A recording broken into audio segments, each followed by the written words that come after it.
Olá, eu sou a Daniele e hoje nós vamos conversar um pouquinho sobre os ensinamentos da doutrina espírita com vocês inscritos no canal do YouTube do Apometria de Luz. Nós vamos falar nessa breve conversa de hoje sobre a autossuperação, mas não é somente aquela autossuperação de um defeito físico, igual nós temos inúmeros relatos, de pessoas que dão um verdadeiro exemplo, um verdadeiro show da autossuperação de alguma limitação física. Eu separei aqui dois exemplos que eu acredito que a grande maioria vai recordar. O primeiro é um palestrante australiano de nome Nick Vujicic, onde ele tem uma síndrome rara, tetramelia, onde ele nasceu sem os dois braços e sem as duas pernas, mas nem por isso foi impeditivo para ele dar um verdadeiro show de autossuperação dessas suas limitações. Ele viaja o mundo inteiro com palestras motivacional, é uma pessoa, através dos vídeos do canal dele no YouTube, onde deixa claro para nós que ele é uma pessoa que tem bom humor, ele tem uma família, tem 4 filhos, então a gente percebe aí um verdadeiro exemplo de autossuperação das limitações físicas. Um outro que é também um verdadeiro exemplo dessa autossuperação é o Jerônimo Mendonça, conterrâneo nosso aqui de Tuiutaba. Ele ficou completamente paralítico por mais de 30 anos, sem mover nem o pescoço, ficou cego por mais de 20 anos, sofria de artrite reumatoide, onde proporcionava para ele dores agudas, no corpo todo. E mesmo assim, diante de tanta limitação, de tanta dificuldade, ele não se permitiu abater e viajava Brasil afora com a tarefa magnífica da divulgação da doutrina espírita. Outro também que deu um verdadeiro show nessa autossuperação das limitações físicas. Mas o foco da nossa conversa aqui hoje é promover a autossuperação dos nossos defeitos, principalmente a autossuperação do egoísmo.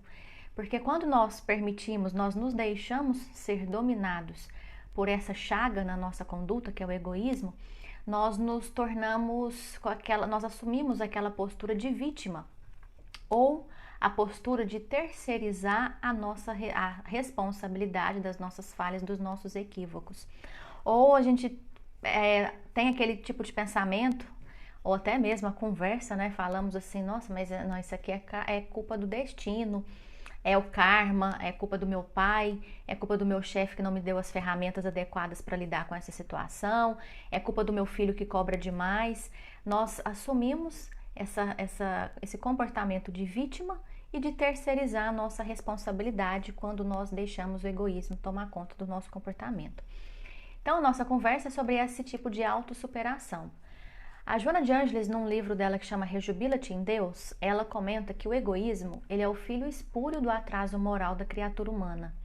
Ele é responsável por incontáveis danos que dificultam a nossa ascensão espiritual no rumo da destinação plena.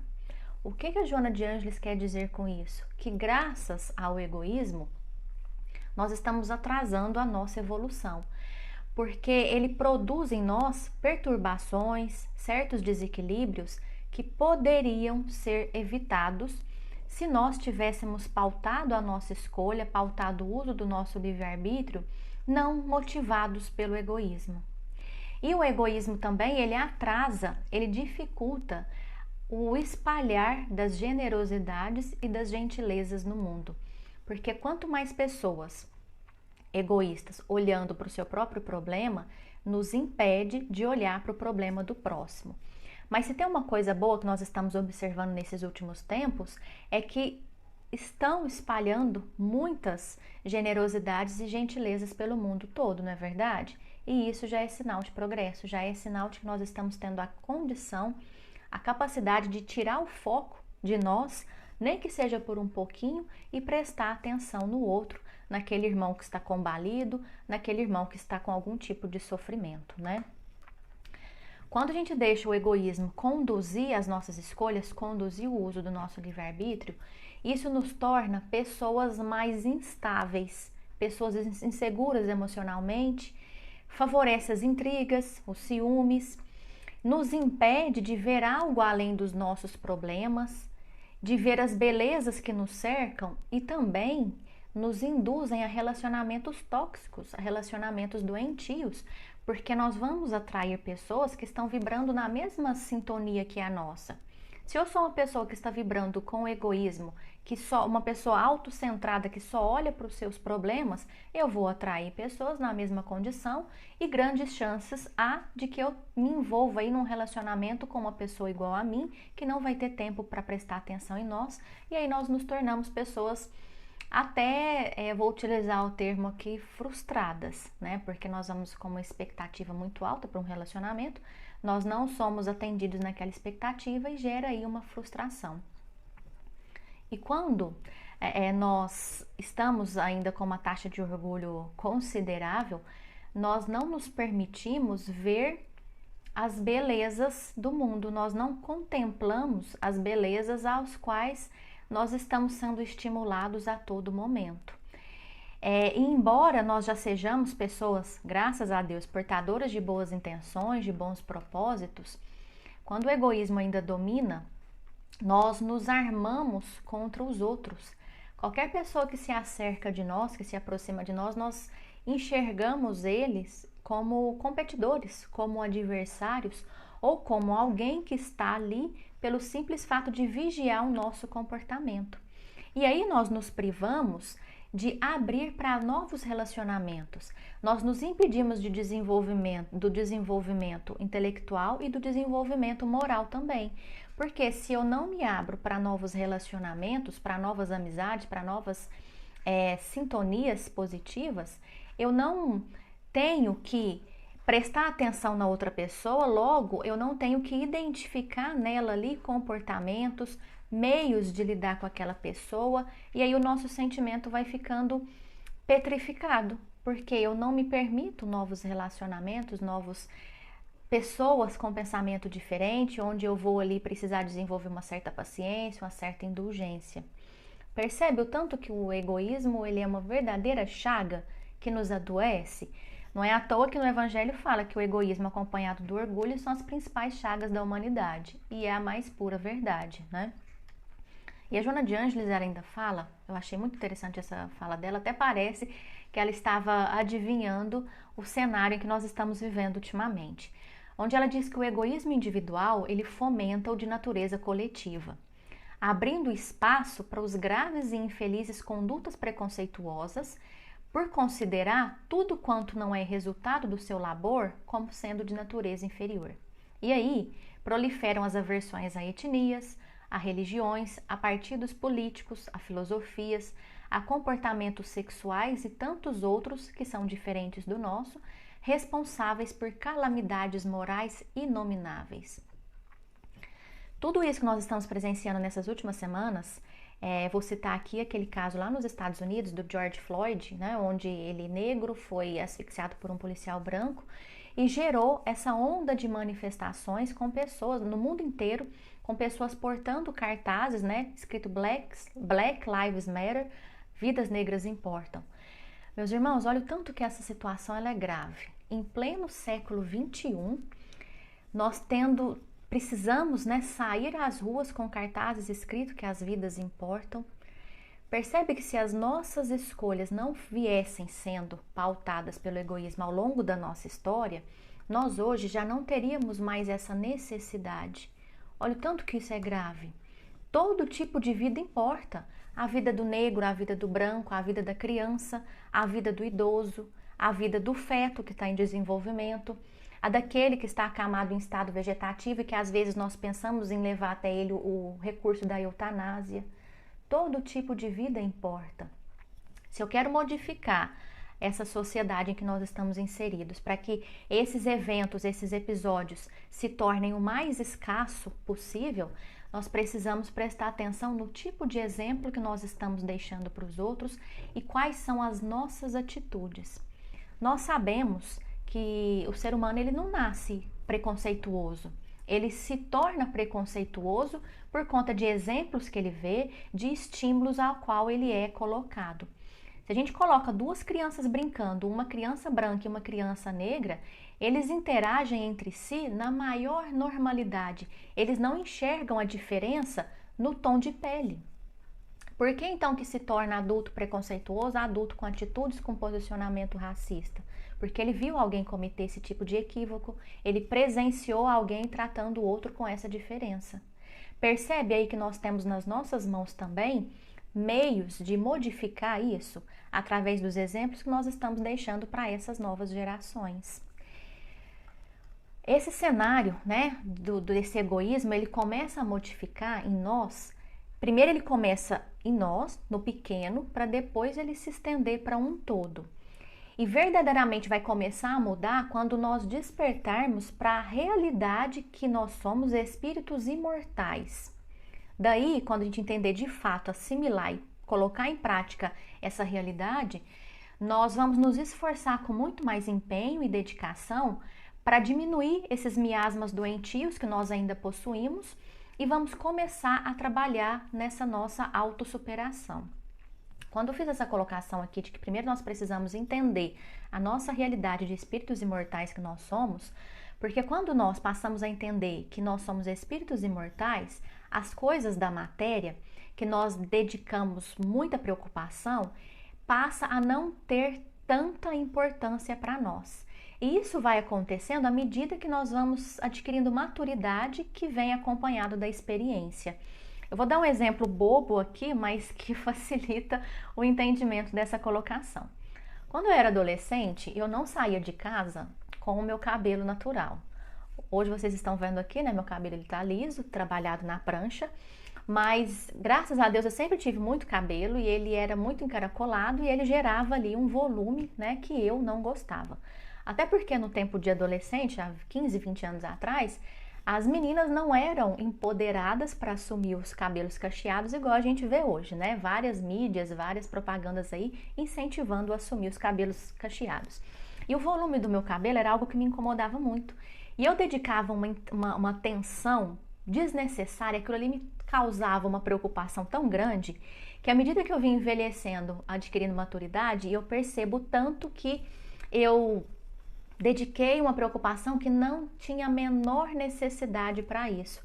Afinal de contas, se o cabelo é liso, se o cabelo é enrolado, se ele é volumoso ou não, não interfere no caráter da pessoa, não interfere nos bons pensamentos que ela venha a ter, não interfere nos bons sentimentos que ela tenha. O que eu quero dizer com essa colocação? Que à medida que nós vamos adquirindo maturidade, essas preocupações que tiravam o nosso sono, que tiravam o nosso sossego, passa a não ter tanta importância quando eu de fato assimilo a nossa realidade de espíritos imortais. Então, o primeiro passo para dar o pontapé inicial para promover essa autossuperação é reconhecer isso, que nós somos espíritos imortais. Depois, nós precisamos identificar e reconhecer aqueles defeitos que fazem parte do nosso cotidiano. Porque como é que eu vou empenhar energia para modificar algo que eu nem sequer reconheci? Como é que eu vou procurar uma especialidade médica se eu nem identifiquei que eu estou precisando, que eu tenho a necessidade de consultar aquele médico especialista em determinada coisa? Percebe isso? E eu só vou conseguir fazer essa identificação, esse reconhecimento, a partir do momento que eu promovo o tão falado autoconhecimento. Eu vou falar dele com maior detalhe daqui a pouquinho.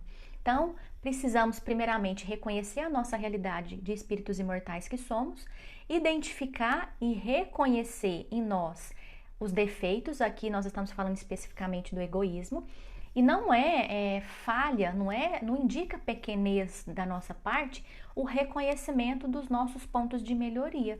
Muito pelo contrário, indica uma grandeza, uma sabedoria da nossa parte, porque nós já tivemos a condição de identificar que algo no nosso comportamento, que algo da nossa postura não está fluindo com naturalidade. Logo, eu preciso modificar isso. E a Joana de Ângeles, nessa lição que eu citei do livro Rejubila-te em Deus, ela fala aqui para nós que contra o egoísmo existem 3 antídotos. O primeiro antídoto é o altruísmo. Cada vez que nós pautamos as nossas escolhas motivadas pelo altruísmo, que é eu colocar o outro em primeiro lugar, nós estamos diminuindo no nosso sentimento o egoísmo. Sabe aquela lei da física que diz que 2 corpos não ocupam o mesmo lugar no espaço? Isso se refere também aos sentimentos. Vamos imaginar ali o nosso coração, que é a figura onde carrega os nossos sentimentos, e ali tem, habitando o mesmo espaço, o egoísmo e o amor. Os dois não casam, eles não são coleguinhas.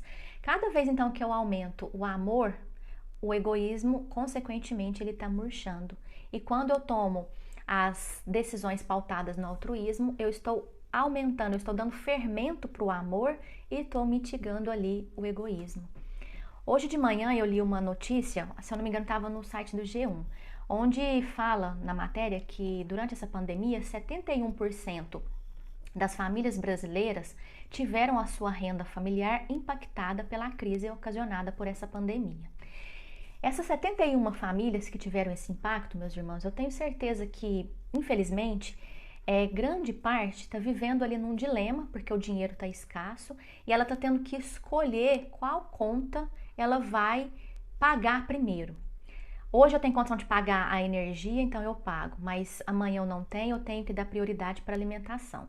E uma família onde está tendo que priorizar certas coisas, eu tenho certeza que se tiver faltando alimento e for uma família, o pai e a mãe, eles não vão importar em enganar o estômago tomando um café, um chá, bebendo água.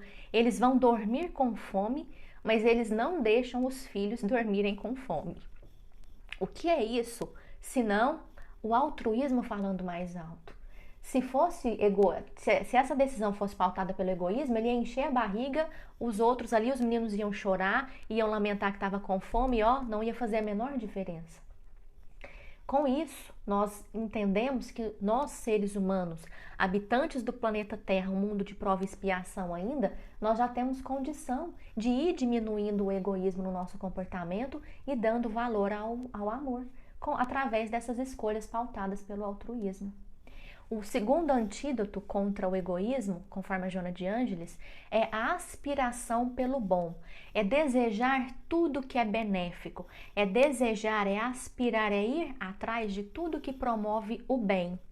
Seja boas leituras, seja assistindo bons vídeos, porque a partir do momento que eu alimento o meu intelecto com boas coisas, com bons conteúdos, eu assimilo aquela informação, eu trago ela aqui para o meu sentimento e, consequentemente, eu trago ela para as minhas mãos, que vai desaguar numa ação, numa boa atitude para mim e numa boa ação para o meu próximo.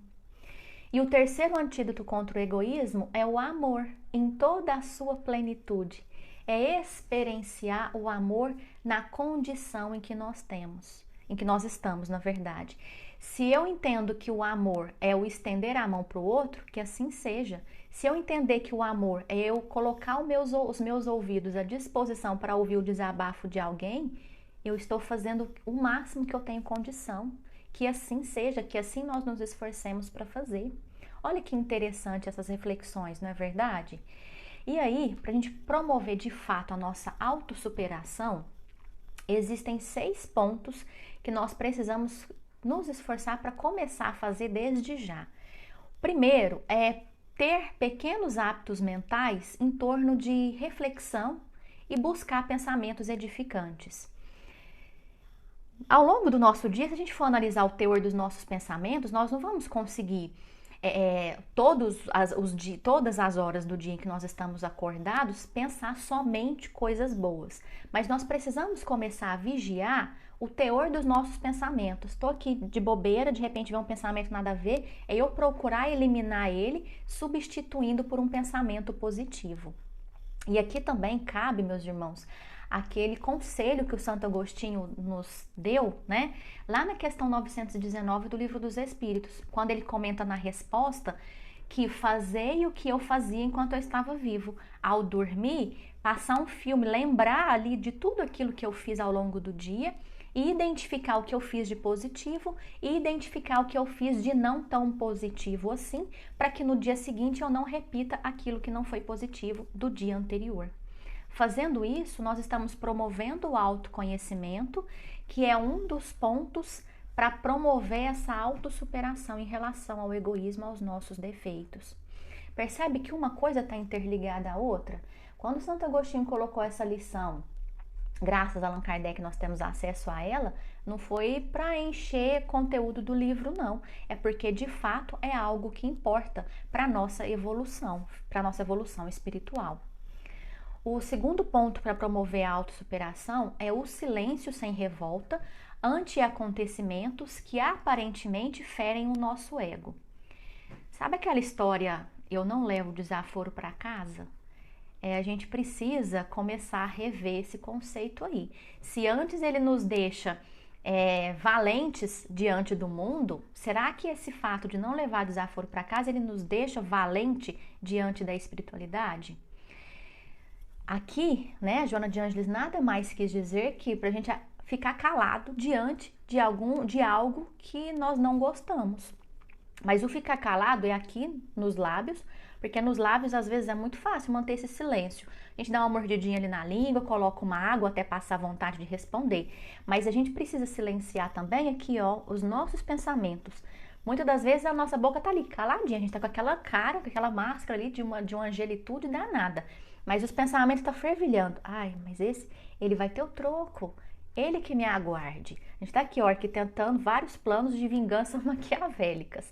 Então é procurar silenciar a boca e silenciar também os pensamentos e principalmente nos esforçar para emitir vibração positiva para aquele que nos ofendeu, para aquele que nos caluniou, para aquele que fez algo que aparentemente feriu o nosso ego. Se ele agiu dessa forma, convém a gente refletir se, porventura, eu, até inconscientemente, não causei nele um estímulo para ele ter essa resposta em relação a nós, ou entender que algo aconteceu no dia a dia dele para que ocasionasse nessa resposta que ele teve, que ele mostrou para nós. É praticar aqui a indulgência, é entender, né, que o outro ele deve estar passando por alguma situação que ocasionou isso.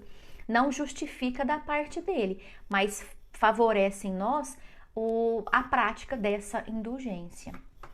O terceiro ponto é nos esforçar para facultar ao próximo o direito de comportar-se conforme lhe apraz. Aqui, meus irmãos, nada mais é do que a gente não emitir julgamento em relação à conduta do outro. É eu dar o direito do outro de agir, de falar, de pensar da forma em que ele entende que está correto. Se hoje eu vendo ali, observando a postura de alguém, eu identifico ali algumas falhas, quem dirá que ontem, antes de ontem, o ano passado, o ano retrasado, nós não tínhamos essa mesma postura em nós? E graças ao entendimento que hoje que nós temos acesso a ele, promoveu a nossa mudança de conduta. Já paramos para pensar nisso, será? É dar o direito ao outro de ser conforme ele acha que está correto. Esse, então, é o terceiro ponto para promover essa autossuperação. O quarto ponto é considerar que tudo no mundo é transitório. O poder, a glória, a saúde, a fortuna, a beleza, assim também como a doença, o degredo, a feiura, o insucesso. Olha, tanto que é interessante essa colocação. Quando eu reconheço que poder, glória, beleza, fama, fortuna, tudo isso que nós somos incentivados, estimulados pela moda a sermos, quando a gente entende que isso é transitório, que isso é passageiro, nós nos libertamos desse impositivo que esses padrões nos impõem para o nosso comportamento, para a nossa conduta. Da mesma forma que quando eu entendo que a doença, que as vicissitudes da vida que nos abatem também são transitórios, fortalece em nós a nossa confiança nos desígnios de Deus, favorece em nós uma resignação, uma fluidez, as coisas fluem com maior naturalidade. Porque aí nós vamos demandar energia para as coisas que verdadeiramente importam, que são as coisas do espírito, que é o que nós vamos levar quando a gente fizer a nossa passagem do mundo físico para a pátria espiritual, que é a nossa verdadeira morada. O quinto ponto é dilatar sentimentos de ternura em relação aos demais, de compaixão pelos infelizes, de compreensão fraternal para com todos. Eu achei tão bonita essa colocação.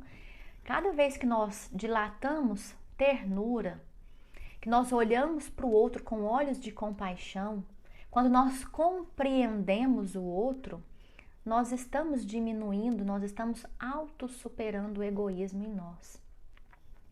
Sabe quando a gente vê filme antigo ou quando nós vemos foto dos presos de antigamente, que eles estão ali com aquele uniforme, com aquela vestimenta listrada e preso ao pé tem ali uma bola de ferro com uma corrente que aquilo ali impede a fuga daquele preso. Vamos entender aqui, vamos usar uma figura de linguagem, de que o egoísmo seria aquela bola que nos impede de ir adiante. Cada atitude, cada ponto desses aqui que nós falamos até agora, quando nós nos esforçamos e nós conseguimos colocá-los em prática, é como se aquela bola ela fosse se tornando mais leve e vai permitindo o nosso adiantamento com maior fluidez, com maior facilidade. Interessante refletir sobre isso, né? E o sexto ponto é preencher os nossos vazios existenciais com ricos objetivos emocionais que dão sentido à nossa vida. É entender, reconhecer o bem-estar para a nossa alegria. É procurar um propósito para a nossa vida. Se eu não sei ainda qual é o propósito da minha vida, passou da hora de identificar um propósito para ela. Se a gente for analisar, a nossa vida é muito... Nós reencarnamos aqui nesse planeta, os espíritos com muita dificuldade endossaram essa nossa reencarnação, foi para a gente fazer muito mais do que simplesmente correr atrás das coisas materiais, não é verdade? Nós estamos aqui com um objetivo de vida, que é nos tornarmos melhores, que é quando nós formos voltar para a pátria espiritual, e nós formos mensurar o nosso progresso realizado nessa reencarnação, e a gente conseguir identificar, poxa, Daniele, você reencarnou para recuperar 10 pontos, e você está voltando para cá recuperando 9. Olha o tanto que você conseguiu ser assertiva nas suas escolhas, nas suas ações, nas suas atitudes para com você e para com o próximo, para com aqueles que estavam inseridos ali junto com o seu convívio. Esse é um propósito da nossa vida, não é verdade? Nós não estamos aqui nesse planeta Terra reencarnado num spa de férias. Seria muito bom se assim o fosse, mas não é não, é para promover a nossa elevação espiritual. E cada um sabe os meios, os recursos, as ferramentas que tem às suas mãos para concretizar esse propósito de vida. Quando nós então conseguimos colocar esses 6 pontos em prática, nós vamos ter, né, à nossa disposição alguns resultados desse esforço em praticar esses 6 pontos. E um dos resultados, meus irmãos, é que nós já não importaremos mais com o reconhecimento aqui da Terra. Nós não vamos mais importar com os aplausos, com os caprichos que antes nós exigimos. Antigamente, se a gente for analisar, antes, né, da gente começar a colocar em prática esses pontos aqui, se eu fazia uma boa ação, se eu socorria alguém, nós sentimos a necessidade de alguém nos reconhecer. Poxa, Daniele, nossa, você é gente boa demais, você é muito caridosa. E ainda mais agora com os recursos das redes sociais, onde a gente coloca um post lá e fica ansioso para ver os números de curtida, os números de likes que aquela postagem nossa vai ter.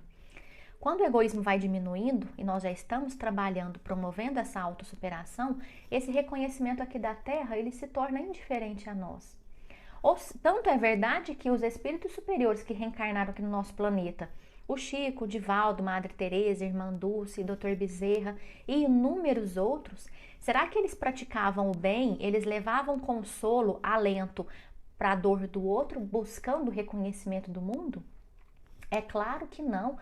Tanto é que a maioria dos atos, dos benefícios levados aos outros, era feito na surdina. Surdina que, vamos entender, meus irmãos, não é aquela que o ladrão rouba as coisas na surdina, não. Era para promover, para proteger ali o seu anonimato. Porque se eu recebo a recompensa das coisas boas que eu faço aqui no mundo, eu já recebi, já tô quites. Agora, quando nós estamos lutando para promover essa autossuperação, nós nos tornamos indiferentes em relação a isso, a esse reconhecimento. Porque nós entendemos que o reconhecimento, ele virá lá no mundo espiritual, com a sensação que nós vamos ter de dever cumprido. Quando a nossa consciência conversar conosco e ela nos mostrar o tanto que nós fomos vitoriosos ao lidar com as vicissitudes dos nossos dia a dias enquanto aqui encarnados. Outro benefício também é que aqueles comentários ácidos, aquelas censuras injustificadas, aqueles apontamentos que nós fazíamos em relação ao outro, já não vai mais encontrar ressonância nos nossos sentimentos. Porque eu não vou ter mais necessidade de falar mal do outro para eu me sentir pertencente a um grupo. Eu vou entender aquela outra pessoa, vou entender também a necessidade de quem ainda encontra ressonância num comentário ácido, numa censura em relação ao outro. E o outro ponto também, outro benefício que nós vamos usufruir dessa autossuperação é a gentileza. Ela vai apontar com muito mais facilidade nas nossas ações, a real alegria de viver. Nós nos tornaremos pessoas mais benevolentes e pessoas mais caridosas.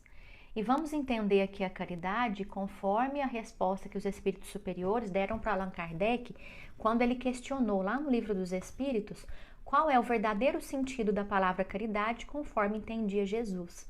E a resposta foi benevolência para com todos, indulgência para com as faltas alheias e o perdão das ofensas. Esses, então, serão os benefícios que nós vamos ter quando nós promovermos essa autossuperação, essa caridade, colocar o perdão à disposição do outro, sermos benevolentes, indulgentes. A gentileza vai fazer parte do nosso comportamento com uma fluidez natural. Nós não vamos precisar ficar vigiando o que nós vamos falar a todo momento, o que nós estamos pensando, porque os bons pensamentos, as boas palavras já vão fluir com a maior naturalidade possível. E tudo isso para desaguar no verdadeiro sentido da vida, que nós encontraremos esse verdadeiro sentido da vida. Que a Joana de Ângeles, num livro dela, Momentos de Meditação, ela diz que a maneira mais eficiente para o cometimento do real significado da vida é a experiência do amor. E aí a gente pode pensar, nossa, mas como que eu vou experienciar o amor no atual estágio em que eu me encontro? E aí ela diz que é o amor que doa e que liberta. O amor que renuncia e que faz feliz. O amor que edifica, espalhando esperança e bênçãos. Nós já não temos condição de espalhar esperança e bênçãos para aquele que nos procura? Ao invés de eu ser aquela pessoa amarga, aquela pessoa que só reclama, que só vê o lado negativo da situação, por que eu não passo a ver o lado positivo? Por que eu não passo a ser aquele que leva estímulos, que leva esperança, que leva benefício para o próximo? E aí ela continua, o amor que favorece ideias de enobrecimento, o amor que apazigua aquele que o sente e dulcifica aquele a quem se doa. Tá aí, meus irmãos, a forma de nós promovermos a autossuperação dos nossos defeitos, principalmente o do egoísmo, experienciando o amor. Joana de Ângeles, ainda num livro dela, Desperte e Seja Feliz, ela tem uma lição que chama Caminhos. Ela diz assim que Jesus, ele nunca nos censurará e ele nunca vai pedir de nós algo que está além das nossas possibilidades. Saber disso é muito consolador, porque nós vamos entender que Jesus, ele conta conosco para fazer a diferença aqui nesse planeta que nós estamos vivendo, do jeitinho que nós estamos. Ele não vai nos censurar e ele não vai pedir nada além de algo que nós damos conta. Sabendo disso, para eu experienciar esse amor, seja da forma que eu entendo. Se eu entendo que experienciar o amor é o respeito ao outro, que seja dessa forma. Se eu entendo que o experienciar o amor é eu ter paciência com aquele parente difícil, com aquele esposo ciumento, com aquela mulher desequilibrada, com aquele filho rebelde e cobrador, que assim seja. Se eu entendo que esse experienciar o amor é levar consolo para alguém, é estender a mão para quem está combalido, que seja dessa forma. É da forma em que eu entendo que eu tenho condição de experienciar esse amor. Tendo esse esforço, meus irmãos, nós podemos ter a certeza de que nós estamos, de fato, autossuperando os nossos defeitos e transformando-os em virtudes. Que nós possamos nos esforçar a cada dia para sermos os soldados de Jesus aqui nesse campo de batalha que é o planeta Terra. O campo de batalha de Jesus não tem arma, não tem feridos, não tem pólvoras, não tem bombas, não tem explosão, mas tem amor, tem um vasto campo e as ferramentas que ele nos deixou à nossa disposição é o amor que nós já temos dentro de cada um de nós, essa centelha divina, é a fraternidade, é a bondade, é a capacidade que nós temos de compreender o outro, é a capacidade que nós temos de estender o perdão àquele que nos feriu, é a capacidade que nós temos de ter empatia. E ele já deixou para nós aí um recurso valioso quando ele disse para nós que amai o próximo, amai a Deus sobre todas as coisas e ao próximo como a si mesmo, fazendo para o outro aquilo que nós gostaríamos que fosse feito para nós. Então eu espero ter trazido, né, para cada um de vocês, principalmente para mim, porque eu estou ouvindo aqui, né, a minha boca está muito mais próxima dos meus ouvidos. Eu espero ter trazido aqui para vocês alguns pontos de reflexão e que nós possamos verdadeiramente nos esforçarmos para ser amanhã melhores do que nós fomos hoje. Muito obrigada aí pelo convite, muito obrigada para vocês que vão ver, né, vão ouvir essas reflexões aqui e que nós possamos ceder espaços cada vez maiores para Jesus dentro dos nossos corações. Muito obrigada e tchauzinho.